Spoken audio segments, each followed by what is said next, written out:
Hi, I'm Cherry's girlfriend asking you if it's okay that to check out the description down below and click the link to Cherry's Shopee account. It will really help this channel if you purchase stuff from Cherry's Shopee account. So please take a quick look and don't hesitate to buy some toys, second-hand items, and all sorts of ukay-ukay. Now enough with the plug, let's get back to the video.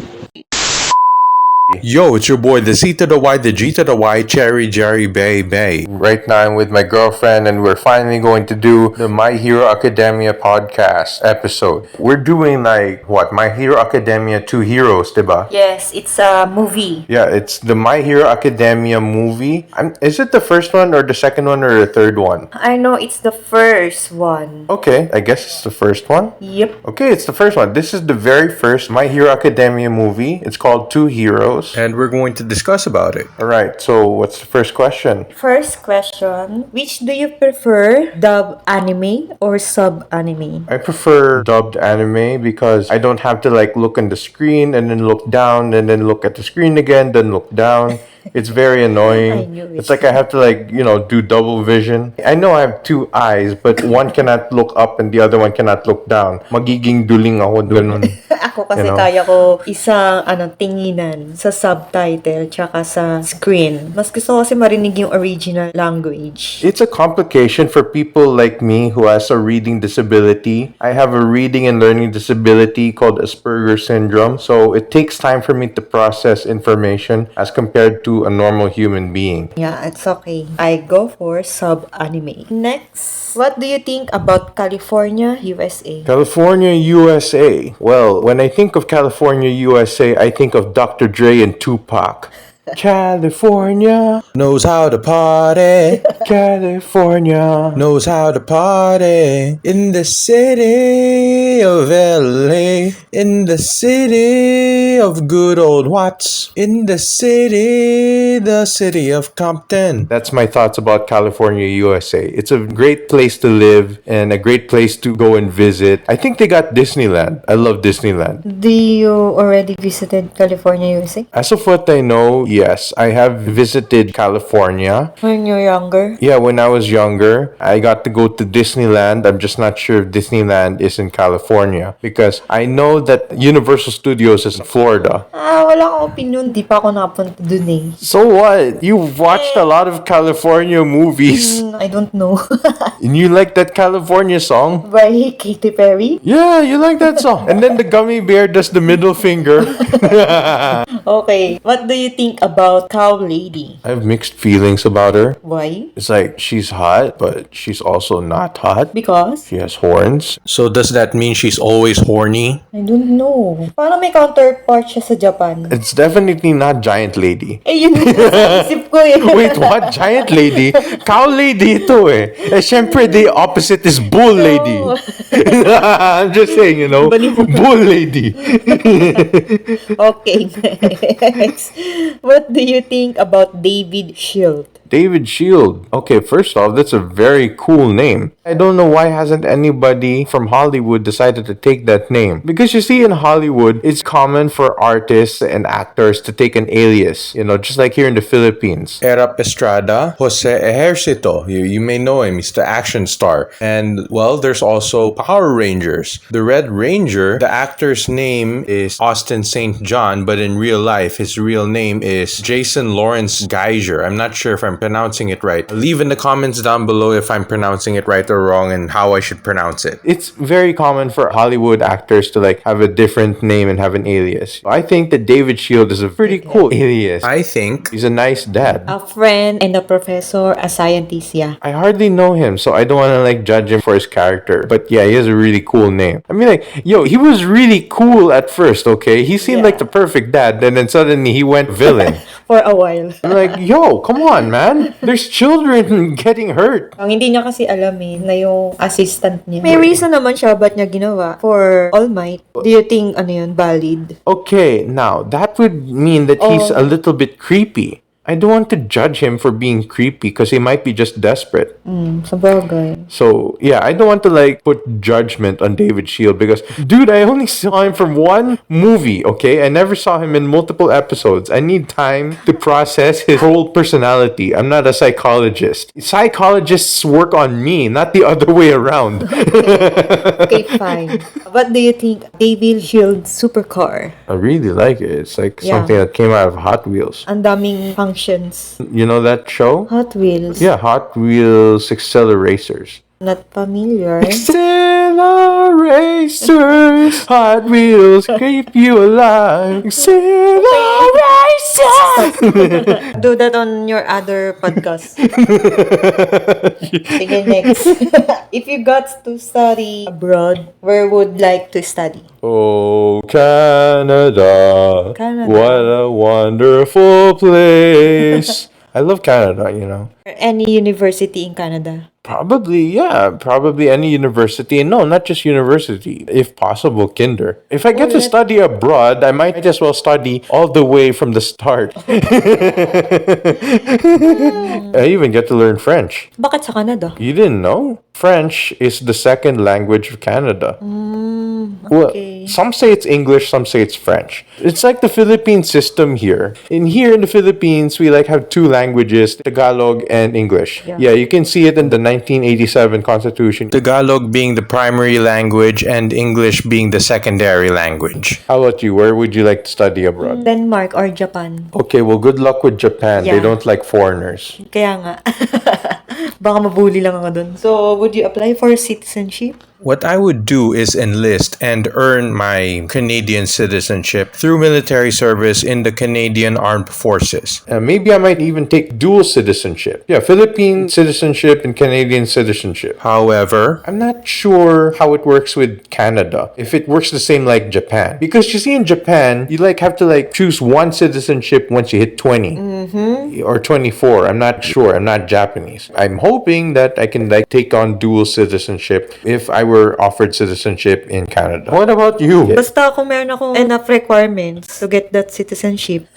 How do you feel about Philippine education? I think it's horrible. We've been told a lot of lies. My teacher once claimed that Mariah Carey called Filipinos a bunch of monkeys. It's fake news. It was even reported in TV Patrol, yet it's fake news. Donita Rose, the one involved in the alleged interview, and even she says that it's a lie. Sa ano yan o? Sa MTV? Yeah, it was Dating MTV. Philippines. Yeah, it never happened. She never said such a word. that's the problem every time that you read something in the internet and you believe it just because you like it. Or you watch something in the internet and you believe it just because you like it. You should not do that. You should like only believe what is true and always fact check your sources. And the fact really is that Mariah Carey never really called Filipinos monkeys. It's not true. That's what I hate about a lot of teachers every time that they're ranting, always showing their dominance over students and spewing all sorts of fake news, especially when a teacher is a Marcos loyalist. I hate Marcos loyalists. I also have a huge problem with the justice system in schools all around the world, actually. The problem is that it's an endless cycle. I find it hypocritical at times because they keep talking about justice and truth and whatever, yet they still let bullies graduate from high school. I've had numerous cases where bullies would bully me, yet they still graduate. The most common reason, it's so close to the end of the school year, so let this slide. And I'm like, wow, really? Every bully should like,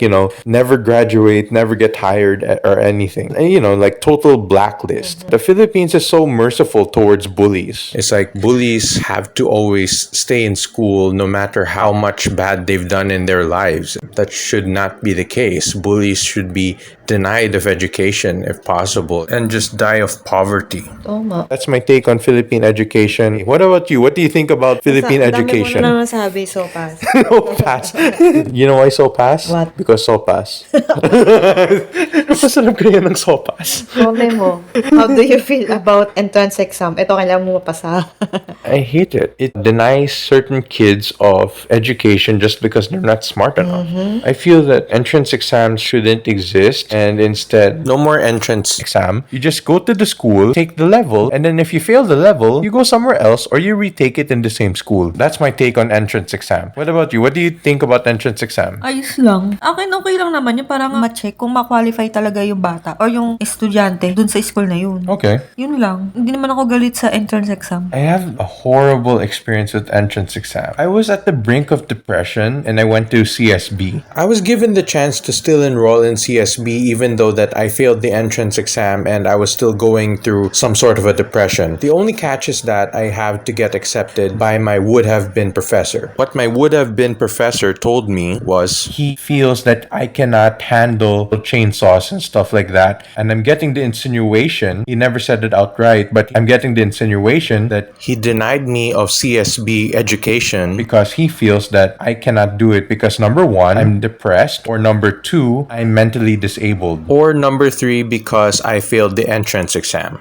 CSB is supposed to be A school that protects, nurtures, teaches, and favors mentally disabled children. I felt discriminated upon Yan, no as a discrimination mentally daw. disabled child. I feel that if you just give me a chance, I think that I could create some really good movie artwork and movie props. I was always the creative type. Unfortunately, CSB did not give me a chance because of discrimination. I'm not really into being smart. No college would accept me because I keep on failing the entrance exam. I'm just more of a creative kind of person who happens to be wise and have all this stock knowledge of history, facts, and things that people should know in order to make good political choices and decisions. it's hard being mentally disabled. Next, do you have funny stories of times you were late? There was this one time I was late for class, so I decided to run as fast as I could. I ended up being in the flag ceremony. And here's the thing. What? I'm in the flag ceremony for the wrong level. I was singing the national anthem amongst kids who weren't even my schoolmates or my classmates. Parang may ganyan din ako. Alam ko late din ako nung elementary. Tapos wala akong uniform. Doon ako pumila sa likod. Yung pinilahan ko sa kabilang section. Muntik na ako maligaw. Buti may kakilala ko na kaklase ko. Nung papasok na kami ng room, lumipat na ako ng lane. You want me to share another funny story? Yep. I was going to go to his field trip. It's a super cool field trip because I get to do all sorts of dangerous things. One time, I even almost drowned while jumping from a waterfall. That's how dangerous it can get. What happened was this. I was late for my field trip, so what I had to do was I had to grab all my things and strap it all on my back and Okay. chase the bus that was literally leaving the school without me. Ano nangyari? I made it. Buti nakita ka nila. No, I literally had to slam the bus stop the bus! I'm right here! Pag ganun ang balis sa Godzilla tapos hindi nagbilang. Because they don't care. They have a schedule to keep. That's how strict it is in my school. Hindi ka man lang kinontak na asan ka na. Alis na kami, bye-bye. There's no contact, whatever. Because they don't care. You have to be at the specific place at the specific time and we all go out together. And if you're not there, you're out. Next question. What's your favorite smash? Okay, my favorite smash is probably the Carolina Smash. It was cool, man. Meron ba yun? Yeah, the Carolina Smash. That's what All Might did at the ending. I feel that Detroit Smash is what you know because it's what he does all the time. Yes, ayun ang favorite niya eh. Edi Detroit Smash. It's his favorite, but it's not mine. My favorite is the Carolina Smash because it has a white X and it's super badass. You know how I feel about X's, man. Degeneration X. Ikaw, what's your favorite Smash? Detroit. Yun ang lagi eh. Man, I hated that Deku keeps on copying All Might. Kasi nga, siya nga yung tagapagmana. Kung Detroit Smash yung kay All Might, edi dapat sa kanya Michigan Smash. Michigan Smash! Okay, next. If you could create a smash, eto na. What would be the name of that smash and why? Eh di sa'yo na yung sa'yo, Michigan, sabi mo. Damn right, Michigan Smash. How about you? Ako wala ako masyadong maisip ngayon na favorite country na at least 2 syllables to 3 na pwedeng gawing name sa smash. Pero kung Denmark, Denmark Smash? no. Copenhagen smash. Copenhagen. Ang haba. Kala ko sasabihin mo Manila Smash. Ni. Manila Smash. Smash. Ni. Detroit Smash. Manila Smash. Ang pangit. Wow. Porket Filipino, pangit. Hindi man. Basta. Sorry pero parang corny. Parang corny. And Detroit Smash is not corny? Hindi naman. Detroit Smash! So, dapat ba gumamit sila ng Japanese city? Kasi nasa Japan sila. Tokyo Smash! Osaka Smash! Ano pa ba doon sa Japan? Okada Smash! Named after the great wrestler Okada. I like Tiger Mask. Next question. How do you feel about All Might's depleting powers? It breaks my heart, honestly. That guy has a lot to give, and he's still willing to give it. He's like the Undertaker. He has the knowledge, the will, the heart, but he does not have the body anymore. The powers anymore. If the Undertaker was ageless, damn, he would keep wrestling forever. I think the same would go for All Might. If he was like really All Might and he had that God power going in, that God age, he would fight for the earth forever. How about you? How do you feel about this? I feel sad because All Might can no longer fully use his powers to help people in need. Yeah, it's really sad that he can't, because I feel that All Might is Japan's symbol of peace. Ganun talaga. How do you feel about Midoriya? He's a poser. Mizuho Midoriya is a poser. He should create his own stuff. Pain is Smash. Michigan Smash. Uraka Smash. Bastos na. Manila Smash. Osaka Smash. Okada Smash. No. Everything Smash. Pero okay lang naman yun dahil galing naman kay All Might yung powers niya. Originally, wala naman talaga siyang quirk. Still a poser. Sisiin mo yung nag-drawing, ginaya yung forma. Madami naman pwedeng gawing pose. True.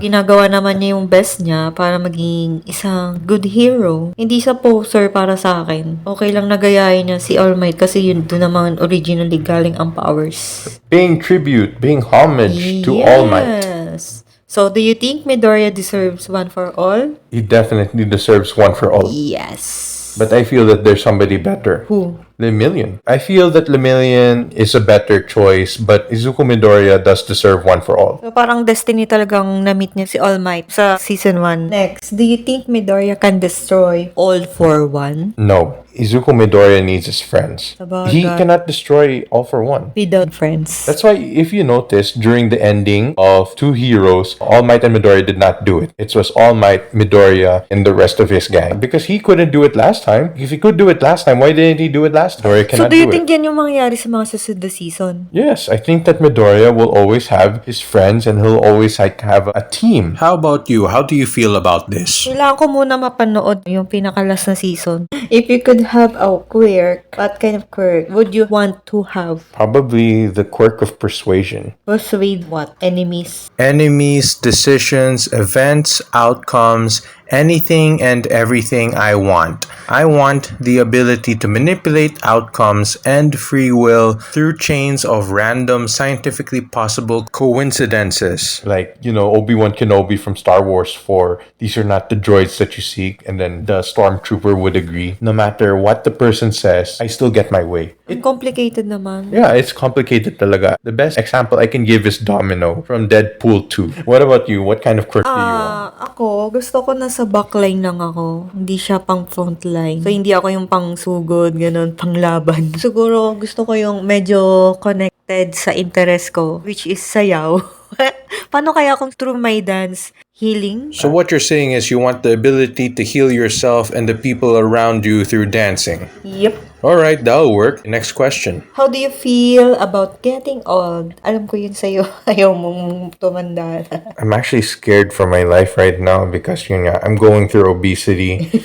And I feel that if I keep Doing the things that you're doing right now, lagot ka. Yeah, I might die as early as my dad, and my dad died before he turned 50. I'm both happy and sad about that. Getting old is a very frustrating topic because my mom, you want me to live longer, and I don't want to live that long. I would like to die. Hanggang gusto mo lang, hanggang 40s ko lang eh. Yeah, if possible, just 30 or 35. Pero wag ka naman mag-suicide. No, I'm not gonna suicide. Getting old is a privilege. For me, it's a gift. Ewan ko, kabaliktaran niya ako. Gusto ko tumanda hanggang 100 actually. Your privilege sucks. Basta yun ang sa akin, it's a gift. Privilege na tumanda ka kasi yung mga gusto mong gawin, magagawa pa rin. Nasa akin na yun, since patanda na ako, syempre, hindi na ako katod nung mas bata ko na mas healthy, mas energetic. So, kailangan ko na lang maintain yung energy ko. Yeah. Diba? Drink Enervon. Nerbon. Ay, hindi yun yung multivitamins. More energy, mas happy. No. Centrum Advance. Next, what kind of expo do you want to attend? Ako wala actually. Sumasama lang kay Jerry for his toy expo adventures. That's right. I love to do toy expos, but Preferably ones that have all these cool booths where you can do stuff. I went to the Asia Pop Comic Con one time. What I was able to do was punch the ground. in this 180-degree booth, and I got a 180-degree super punch video out of it. I also got to punch a wall and a car, then all sorts of on-the-spot special effects happened, and it was awesome. Very great times. That's the kind of expos that I like. I like interactive expos with booths that you can do stuff in. But ideally and generally speaking, I like to go to expos with toys. With toys. Okay, yun nga, alam ko, with toys. Not necessarily toy expos. But yeah, I like toy expos. Toy expos are cool. Okay, basta yun, sasama lang ako sa'yo, wherever it is. Okay, next. Expo pa din to. If you go to an expo, what do you usually want to eat? What I usually want to eat is something on the go, like street food Hot vibes. dogs. Yeah, hot dogs. Or maybe Barbecues. And the Korean corn dogs. Ako kung available ang ramen. how do you bring that with you? May lalagyan naman ah. So you're gonna carry that ramen in a lalagyan and Yes. walk around with that ramen? Yes. You're crazy. If you go to an expo, what would you want to buy? Honestly, I would like to buy merchandise like Like t-shirts. bags, Same. jackets, and stuff like that. I would like to have a jacket of My Hero Academia, or maybe have a really cool action figure that I haven't had, like a Shark Boy action figure, you know, the TNA. Classic 2004 Impact Wrestling great stuff. Anyway, how about you? What would you like to buy? T-shirt. Siguro magagamit ko sa bahay if meron doon. Pants, sports bra, sapatos. Okay, let's go to the next question. What do you think about Melissa Shield? I think that she's a minor. She mentioned she's just 17. Sabi nga, oo. But, you know, she does not look 17 at all. Ano siya, matured. This Shields is very smart. And, well, I'm sorry for the lack of term, but she's hot. I definitely love this Shields to be the partner, to be the girlfriend. No, not girlfriend. I think yung ano lang talaga, partner lang. Katulad nung daddy niya, tsaka ni All Might. Parang ganun na partnership lang. Okay, partner with benefits. No, without benefits. Partner lang talaga. I guarantee you that all these horny anime fans are thinking what I'm thinking. Ano naman nasabing nagsasexualize sila ng anime children? I've met some adult anime fans on the internet. Having deep romantic feelings towards animated minors? Yeah, you know what they say? They say that it's a cartoon. They're not real. So these adult anime fans have no remorse, no guilt whatsoever partaking in animated pedophilia. How do you feel about that? I don't know, really. Wala akong na-meet na ganung tao kasi pa. Okay, I have, and I feel weird about it. I don't necessarily disapprove of it because, of course, they know their limits. They know that these are children and it's wrong to share the same feelings towards actual children. I just like to stress how important it is to know your boundaries and respect the law. Okay, let's go to the next question. How do you feel about cosplayers? I'm actually friends with some. One of them is actually an avid Lenny supporter, and I really, really like that about her. I feel that she has a great, bright future ahead of her. She's not a sex symbol. A lot of people these days sexualize cosplayers. I feel that they shouldn't be sexualized just because they wear very sexually suggestive outfits. Well, for me, cosplayers are unique, cool, and creative human beings. Have you seen the DOTR and the LTFRB using all these anime whatever? Si ano yun? Demon Slayer. And then you heard about Minute Burger being Minute Burger, but they're using anime and whatever to market themselves. Strategy din nila yun eh. Kung may bumili, edi congrats. Minute Burger actually does so many stuff besides anime, and I think it's very creative and fun. So next, how do you feel about Godzilla being in My Hero Academia movie? I feel it's a load of crap. Bakit? Because he had every opportunity to save the island, yet he didn't show up. When we needed Godzilla at the most, you know what we had? All Might and a bunch of kids. What the hell? Sila ang bida dun sa movie. We needed your ass, Godzilla. You should have saved the island, damn it. Diba yung robot na maliliit na red? Baka tinali agad siya. Hindi nga lang pinakita. If Godzilla can be incapacitated that easily, then might as well bring Ghidorah, Rodan, Mothra, the whole Monster Island Brigade. Bring King Kong for all I care. Di wala nang nagawa sila Midoriya. Di na sila nakita sa screen time. We still needed Godzilla for that ending. Gawa ka sarili mong movie. It'll be a porno. If you could have any kind of gadget, what kind of gadget would you like? I want a Mark 85 Iron Man suit. Ako, kung may gadget ba na sapatos? Rocket boots. Pwede. Alright, we're going with rocket boots. What's the next question? What do you think about Uraka? She falls in the same category as Shayo Rozu and Melissa. Okay, I get you. What about you? I think nagsiselo siya. I think so too. Diba? Uraka and Midoriya, they should be the ones together, not Melissa and Midoriya. Ito na pala next question. Do you think Uraka is jealous that Melissa's shield is hanging out Midoriya? I think that Midoriya should do the RVD. Ano yun? RVD is Rob Van Dam. Rob Van Dam had 2 girlfriends. What up? What up? Okay, let's go to the next question. Who do you prefer to be in romantic relationship, Midoriya, Uraka, or Melissa? Uraka. Ako naman, I prefer both. Ako isa It's a lang. party. Isa lang. Si Uraka lang. What do you think about earphone jack? I think that she is very moody. Boyish kasi siya. She's like, fuck the world and stuff. What do you think about grape juice? I have a nickname for him. What? El Pervo. Bago sa kanya yun. El Pervo. Kasi ang manyak... Ay, parang ikaw din pala to. Di ba sabi ko, ikaw to? Manyak kasi. Okay, next question. What do you think about Red Riot? He's the bomb, man. Ang kulit nga niya. Alam niyang hindi daw magdadala ng suits si Bakugo. Kaya nagbaon siya isa. He's a good friend. How about electrification? He's a poo-poo face.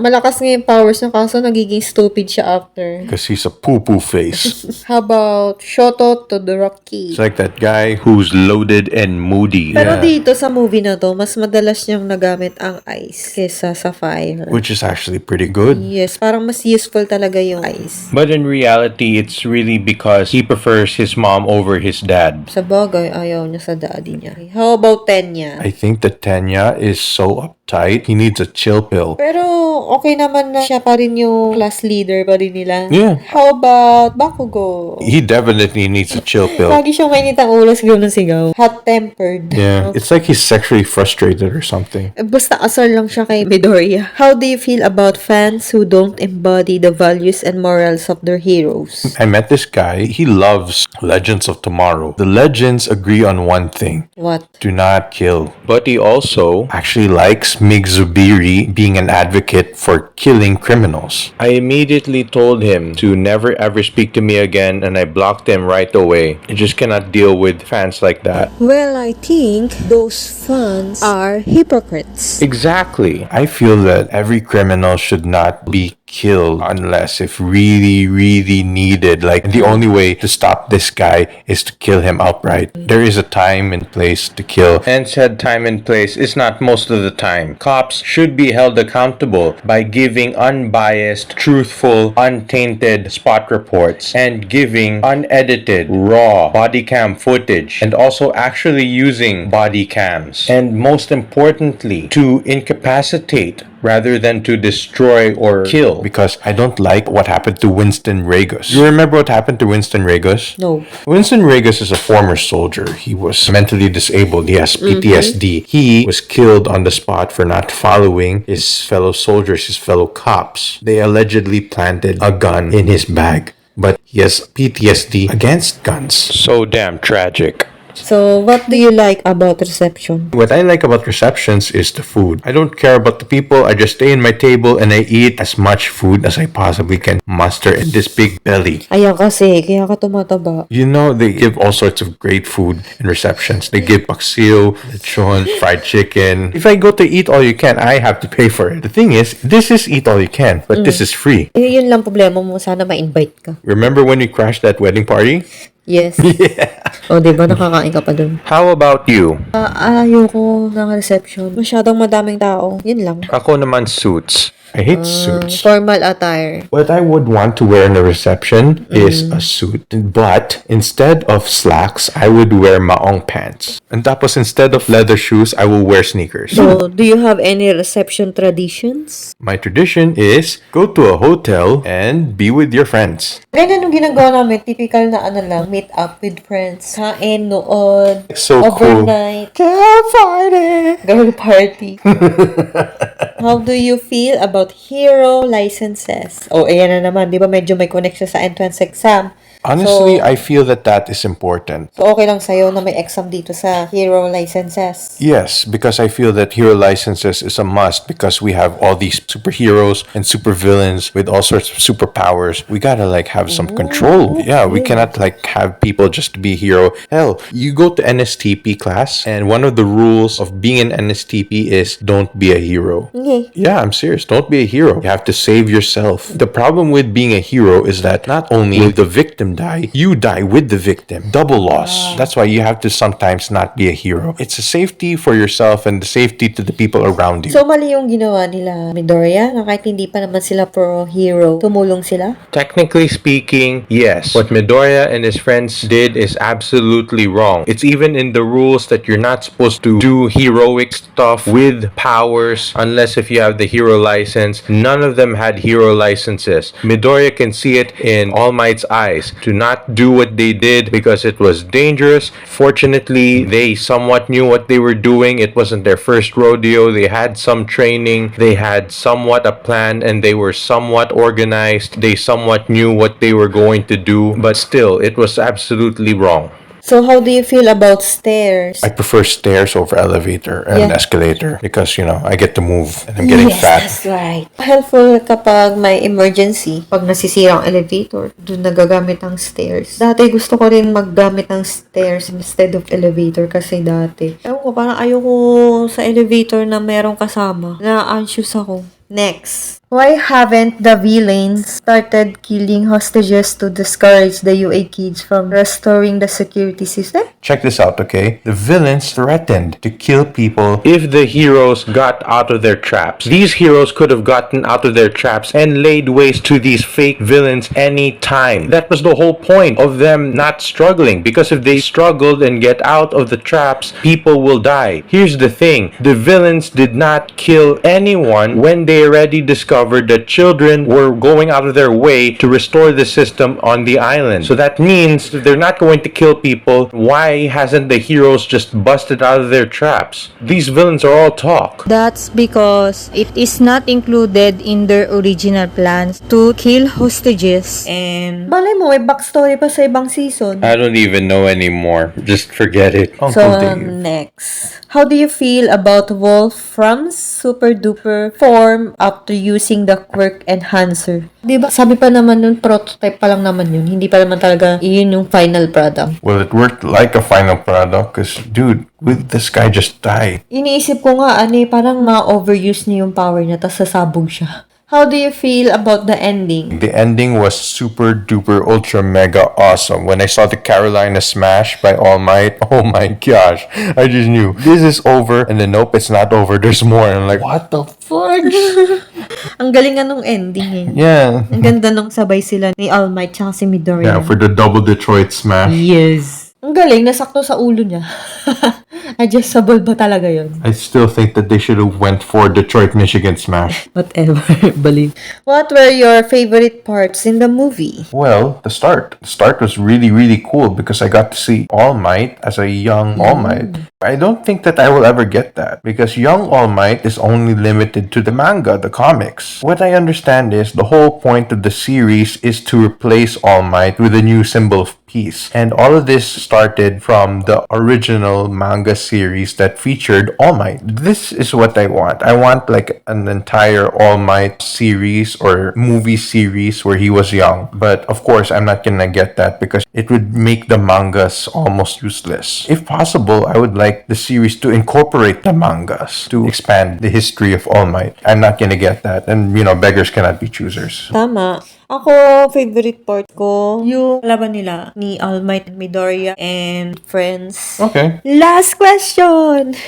What is your overall rating for the My Hero Academia movie? I'm gonna have to like give this just a 4 out of 5 because it only got like super duper ultra mega good during the chase to the top. While the other half of the movie had a chill vibe to it, but was not able to make up for or cover up the fact that there was a sudden rush of events, information, characters. The other half of the movie is like a river, free flow and chill. First we had Uraka, and then suddenly we have Yarirozu and Earphone Jack. I feel that they should have done it slowly, and some of the plot sequence does not make sense. The villains did not kill people to hinder the children. Di ba nasa taas sila? Yeah. Di ba ang dami nang nasira? Parang hindi naman na tamaan yung nasa baba. And the explosion in the helicopter, it's too big. Tsaka nasabi mo pa na hindi tumulong si Godzilla.